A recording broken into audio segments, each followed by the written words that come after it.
Prime Minister of Armenia, Nikol Phashinyan, thank you for talking to Ալ Ջազիրա.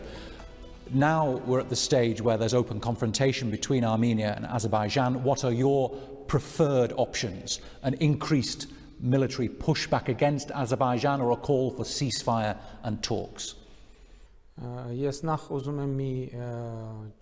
I would like to start off by clarifying something about your question, because in this particular case, Armenia is acting as the guarantor of security of Armenians of Nagorno-Karabakh, and Azerbaijan launched a direct attack on Nagorno-Karabakh, and Armenia has certain obligations to provide the security of Nagorno-Karabakh, and in this context, Azerbaijan also started to strike settlements in the Republic of Armenia and the civilian population in the Republic of Armenia.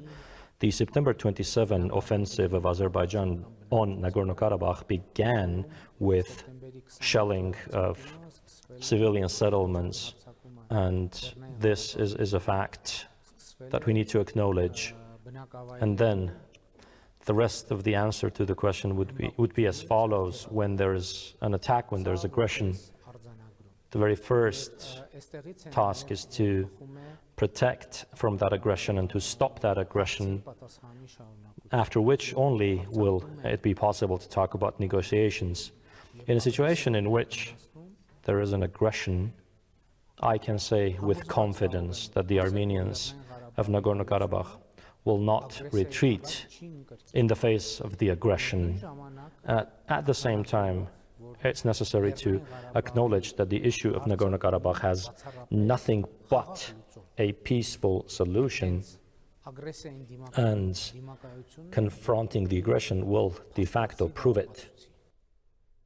But are you saying then that but before there is a peaceful solution, you're going to have to make some military gains?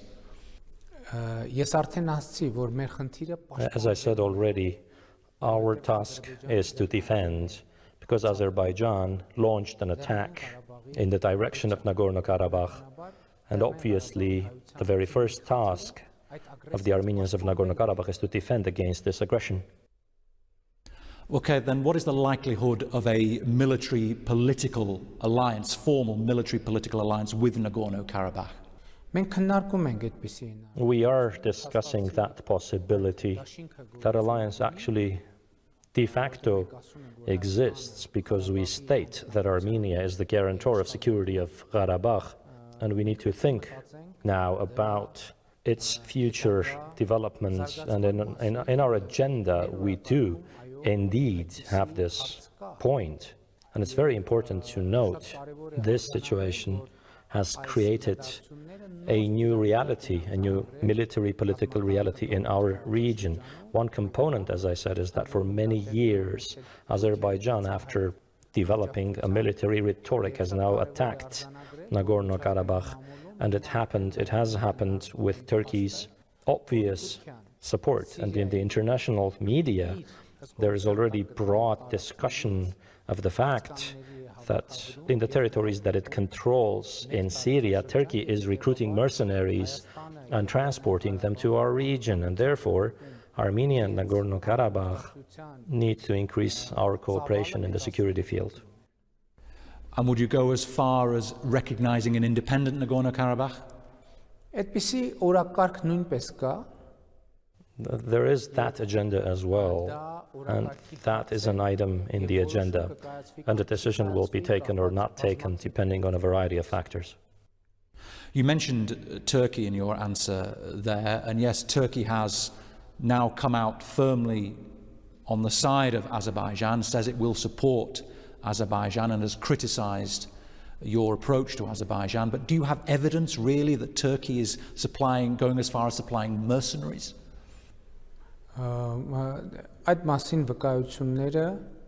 The evidence of that is appearing in the international media day after day, one after another, in reputable sources such as The Guardian, Reuters. The relatives of these mercenaries are telling the stories, their family members are telling the stories. And specific individuals have testified. They have spoken to journalists and said that Turkey is recruiting those people, transporting them to Azerbaijan to take part in the war against Armenia and Nagorno-Karabakh. Let me repeat something to you written by Richard Kauslerich, a former US ambassador to Azerbaijan. He said this when this conflict started. He said the poor people of Armenia and Azerbaijan are paying for the price of uninspired leadership in Baku and Yerevan that refuse to seize opportunity after opportunity to peacefully deal with the conflict regarding Nagorno-Karabakh. Is he right? What could you have done differently to prevent this happening? You know, essentially everything that needed to be done has been done. When I entered the office of the Prime Minister of the Republic of Armenia, I proposed a formula as a basis for my policy on the Nagorno-Karabakh issue, saying that we have to agree that any settlement, any solution to the conflict has to be acceptable to the people of Armenia, to the people of Nagorno-Karabakh, and to the people of Azerbaijan. And this formula is something which I proposed as a basis for settlement of the conflict. Unfortunately, Azerbaijan, starting from the mid-2000s, has essentially been advancing the military philosophy and policy as an option for resolution, and is refusing in any way to engage in mutual concessions. And I think what is significant here is a dictatorial government, such as the one established in Azerbaijan, is not inclined to make mutual concessions, and only democratically elected governments are capable of engaging in or proposing mutual concessions, such as the one which I proposed in that formula I just mentioned. And instead, in return, the president of Azerbaijan essentially said that the solution of the Karabakh issue can happen only and only within the frames of Azerbaijan's territorial integrity, which means that the issue of Karabakh would return to the status quo where it began in 1988, in the days of the Soviet Union. Therefore, it would be impossible to resolve any conflict by returning it to the point where it began. Given that historical reference, yes, I understand, and I know you probably have not much time for reflection at the moment. You're busy handling this day to day. But have you looked back and said, why have we got to where we are today? Could I have done something differently that would have stopped this outbreak of violence and this loss of life? For that, there is only one option: to yield to Azerbaijan's blackmail and threats, which for Armenia and Nagorno-Karabakh cannot be acceptable. Here is one example. Going to some well-known events in world history, you could ask, what could the US government have done to prevent 9/11 from happening? And if this comparison seems to you like an exaggeration, I would tell you that just 2 months ago, official representative of the Azerbaijani Ministry of Defense threatened to strike the Armenian nuclear power plant. What needs to be done? What is it that needs to be done to keep somebody from uttering those threats? Well, look, when you came to power after the Velvet Revolution, particularly from Azerbaijan, we were hearing there were high hopes that after your predecessor there would be a move towards peace, and it's just not happened. You have, well, from their perspective, not delivered what they hoped you would. After the revolution that took place in Armenia, there was a lot more hope in Azerbaijan that the wave of democratization would also reach Azerbaijan. But those hopes were not fulfilled, because the president of Azerbaijan continuously uses the Karabakh issue to justify his dictatorial rule. When the Velvet Revolution happened in Armenia, in Azerbaijani society, more hope emerged that a similar revolution would also occur in Azerbaijan. But To prevent that revolution and to carry on with the dictatorial rule, Azerbaijan intensified its bellicose rhetoric, which led to today's situation. You've been on the phone a couple of times with Vladimir Putin. How have those conversations gone? Can you let us into the tone, the measure, the content of those conversations? Ռուսաստանը ես այս ընթացքում հեռախոսային խոսակցություններ եմ ունեցել Over this time, I've had phone calls with the President of France, the Chancellor of Germany, with the President of the Islamic Republic of Iran, with the UN General Secretary, twice with Vladimir Putin. I had 2 phone calls, but I think I will be having more phone calls with the French President and other leaders, and we discuss the ongoing situation. We discuss the development of events, and we discuss the possibilities of our cooperation in that respect. But the one that matters is Vladimir Putin. What he thinks, what he says, is the one that matters most to you, isn't it? Ռուսաստանը ԵԱԿ Մինսկի խմբի Russia is a co-chair country of the OSCE Minsk group, and with Russia, Armenia has deep partnership in the security field, including the fact that there's a Russian military base in Armenia, and there are certain treaties in effect, which are in force, in effect, and perhaps the agenda of our discussions is more diverse in that respect. Well, do you want Moscow to be neutral?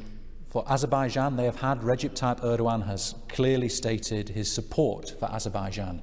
Would you like to see something similar come from Vladimir Putin in your favor? Գիտեք մենք Well, you see, here's our position that, first of all, Russia, as a co-chair country of the OSCE Minsk group, should take all measures for security and peace in the region and for resolution of the Karabakh conflict.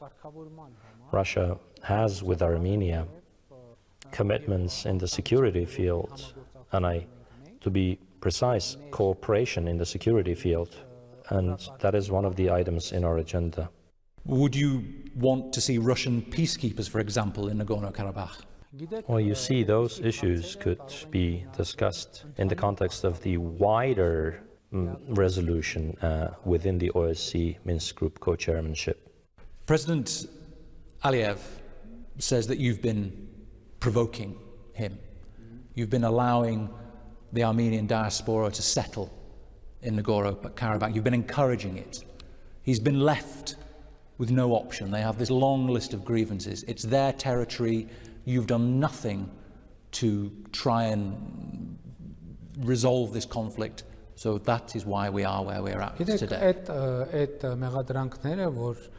Look, you see, those allegations of the Armenian government resettling people from the diaspora in Artsakh are groundless allegations for 2 reasons. Firstly, the Armenian government has got nothing to do with Nagorno-Karabakh's territorial development, and secondly, from Armenia and from Nagorno-Karabakh for many years, many Armenians emigrated from their homes, and those people have lived in different parts of the world, in Russia, in Europe, in the Middle East, in the United States of America. And I do not preclude that some of those people might return to live in their homes. To portray it as something unusual would be illogical. Provocation, not unusual. The president says it's not unusual to allow people to go back. It's a provocation.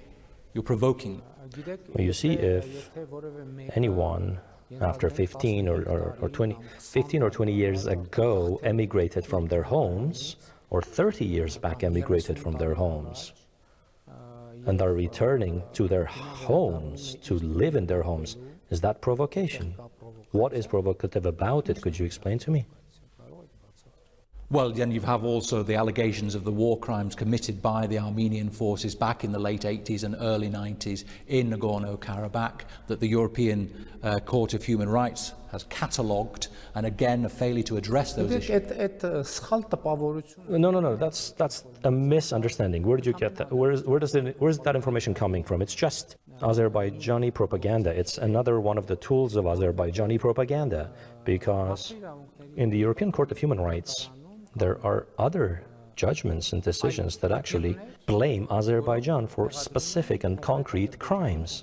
We can also look at the infamous case of Ramil Safarov, the Azerbaijani officer who was taking part in a, together with Armenian officers, they were taking part in a training course of NATO, and he killed an Armenian officer in his sleep with an axe.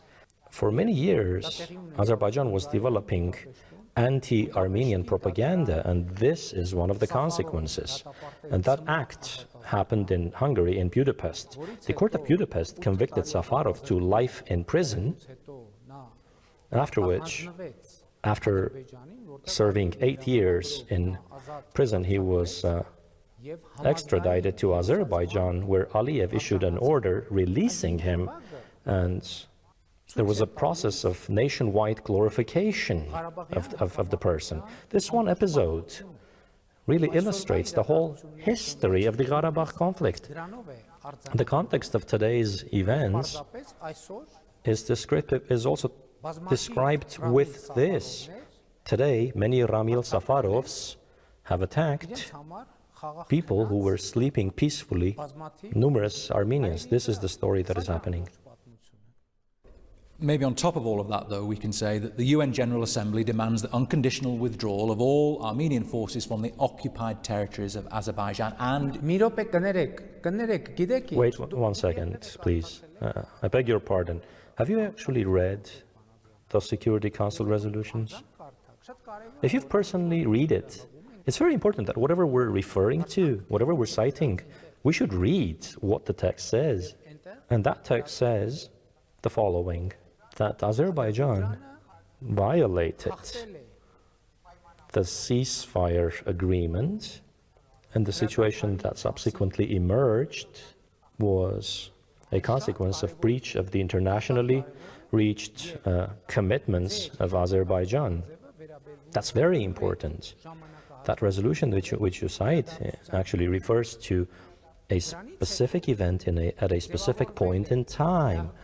After that, the OSCE Minsk Group co-chairmanship was formed, and all nuances of the Karabakh issue have been discussed in that forum.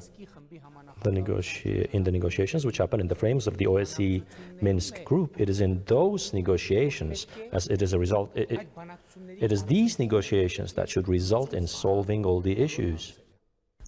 Okay. Last year, Prime Minister, August 2019, you went to Nagorno-Karabakh and you told the crowd there, Artsakh is Armenia, period, leading those crowd in chants for unification. Do you regret that now in retrospect? Was that the right thing to do then? We should again note the facts. As I told you already, I proposed a formula, and I proposed that we should undertake to seek solutions that will be acceptable to the people of Armenia, to the people of Karabakh, and to the people of Azerbaijan. And I was the first leader involved in this conflict who said that any solution of the Karabakh issue should be acceptable also to the other side. And the meaning of the proposed formula was to get the Azerbaijani president to adopt a similar approach so that we could have a totally different and new situation in the negotiations of the Karabakh issue. In response to that, the president of Azerbaijan continued the bellicose statement by saying that the issue of Nagorno-Karabakh has only one solution, and that is Karabakh is a part of Azerbaijan. And I noted, and I made a statement to illustrate that the approach of the Azerbaijani president is impermissible given especially that in 1988, the autonomous region of Nagorno-Karabakh, through its Supreme Council, expressed the will to join Armenia, the Republic of Armenia. Besides, I would like to highlight that Nagorno-Karabakh cannot be Azerbaijan for a simple reason.